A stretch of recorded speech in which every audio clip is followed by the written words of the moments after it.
Tutaj William. Witam serdecznie.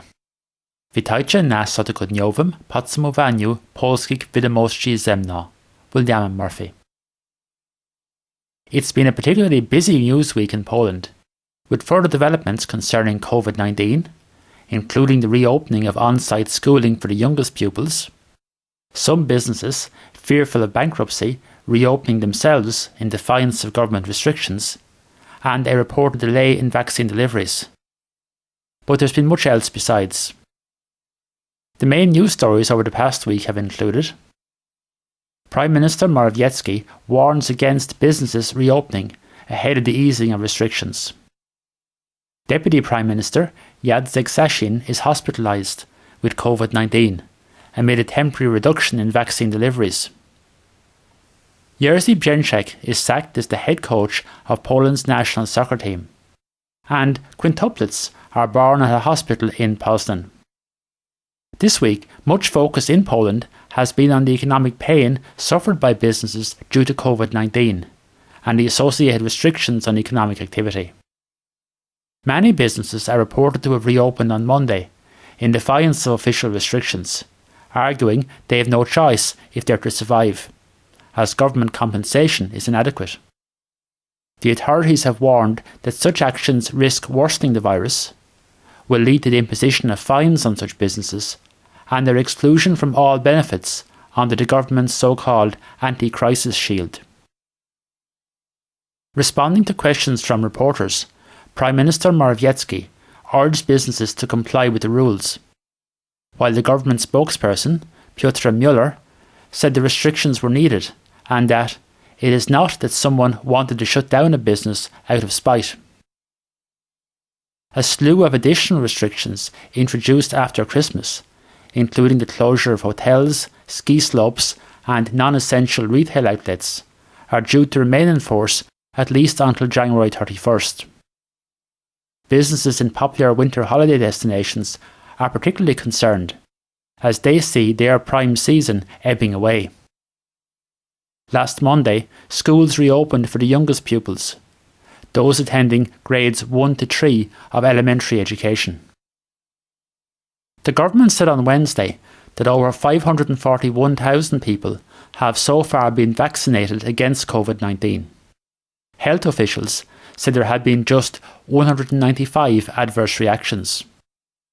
However, the pace of vaccination may temporarily slow somewhat due to a reduction in vaccine deliveries to Poland. Last Friday, Pfizer announced that it needed to temporarily reduce vaccine deliveries in Europe, while it upgrades its production facilities to boost future capacity. A further 176,000 doses from Pfizer and its German partner arrived in Poland on Monday, according to Chancellery Minister Michał Dworczyk, who's in charge of the vaccination campaign. On Tuesday, Dworczyk said that it would only be possible to vaccinate 130,000 medical staff this week, compared to the 330,000 originally planned. He said, however, that a second dose of the vaccine will be available for everyone who has already received their first shot. The government is hoping to vaccinate just under 3 million people during the first quarter of the year. Since last Friday, those aged over 80 years could sign up to register for vaccination, and that will be expanded to those aged over 70 years from this Friday, with vaccinations for that cohort commencing next Monday. On Tuesday, it was announced that Deputy Prime Minister and Minister of State Assets, Jacek Sasin, has been hospitalised suffering from COVID-19. It was confirmed last Thursday that he'd been infected with the virus. A group of Lewica lawmakers has also been diagnosed with COVID-19. Among them, the Deputy Speaker of the Sejm, Włodzimierz Czarzasty. As of Wednesday, the total number of COVID-19 cases in Poland since the outbreak began is put at 1.45 million, with over 34,000 deaths.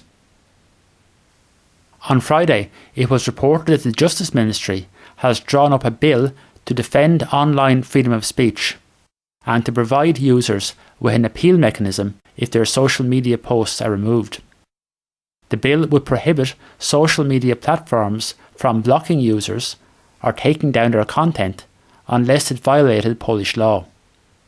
A social media platform would have 48 hours to review a decision to remove content or block a user upon receipt of a complaint, with the user also having the right to appeal to a new Freedom of Speech Council. Its 5 members will be appointed for a 6-year term by a 3/5 majority vote in the Sejm. On Tuesday, Prime Minister Mateusz Morawiecki commented that algorithms or the owners of corporate giants cannot decide for us which views are right and which are wrong. Georgette Mosbacher, the now former United States ambassador to Poland, whose term of office expired on Wednesday, delivered a farewell message the previous day, during which she listed what she said were the main accomplishments in Polish-US relations during her term in office. In a video message, she said that one of the greatest honours of my life was when President Trump asked me to become the United States ambassador to Poland. Mosbacher added that every minute I have spent in Poland has been a joy, and promised to visit regularly. She cited as particular accomplishments Poland's inclusion in the US visa waiver programme, US support for the 3 Seas initiative, and enhanced bilateral cooperation in the fields of defence and energy. Meanwhile, Poland's ambassador to the United States, Piotr Wilczek, told Polish radio that he hopes relations between the two countries will remain good under the new Biden administration. There has been strong international condemnation of the arrest of the leading Russian opposition activist Alexei Navalny upon his return to Moscow last Sunday following medical treatment in Germany, necessitated by his poisoning last year, for which the Kremlin was widely blamed.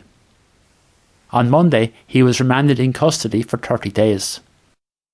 Navalny could face up to 3.5 years in jail for breaking the conditions of a suspended prison sentence he received arising from a 2014 conviction for fraud, which he claims was politically motivated. Both President Duda and Prime Minister Morawiecki called for his release, and Poland said it was consulting with European partners to raise the issue via the United Nations Human Rights Commission, of which Poland is a member. President Duda said in a Twitter post that the actions of the Russian authorities towards Alexei Navalny must not be without consequences for that country's relations with the international community. On behalf of Poland, a member of the UN Human Rights Council, I appeal for international solidarity in this situation. Prime Minister Morawiecki described the arrest of Navalny as another attempt to intimidate the democratic opposition in Russia. He added that a quick and unequivocal response at the EU level is essential. Respect for civil rights is the cornerstone of democracy. I appeal to the authorities in Russia to immediately release the detainee. Foreign Minister Zbigniew Rau commented very directly, saying, Alexei, don't give up. In a sudden and somewhat unexpected development, of the kind Irish soccer fans will be well familiar, on Tuesday the manager of Poland's national soccer team, Jerzy Brzęczek, was sacked. In a terse statement, the Polski Związek Piłki Nożnej, PZPN, or Polish Football Association, said that as of January 18, 2021, Jerzy Brzęczek is no longer the head coach of the Polish national team. Its president, Zbigniew Boniek, expressed thanks to Brzęczek for his work, but no reason for the decision was immediately given. Brzęczek's contract had been extended just last May to run until at least the end of 2021, following the decision to postpone the European Championships, for which he had led Poland through a successful qualifying campaign. He had previously been capped 42 times for the national team as a player, and had managed Wisła Puks before taking on the national role in the summer of 2018. Poles may see a 1,000 zloty note in circulation before too long. The president of the Narodowy Bank Polski, or National Bank of Poland, which is the central bank, Adam Glapiński, told reporters that I think the next governor will be introducing the 1,000 zloty note, which will make it sometime after 2022. Currently, the highest denomination banknote in circulation is the 500 zloty note. Quintuplets, 4 girls and 1 boy, were born at a hospital in Poznań on Sunday. All are reported to be healthy and have been named Anastasia, Clara, Laura, Maximilian and Victoria. The smallest, Anastasia, weighs just 680 grams, with the babies having been born prematurely in the 29th week of pregnancy. They'll remain in incubators for several weeks. Quintuplets are born once in an estimated 55 million pregnancies. A happy note on which to end. Toshesco na ten tydzień.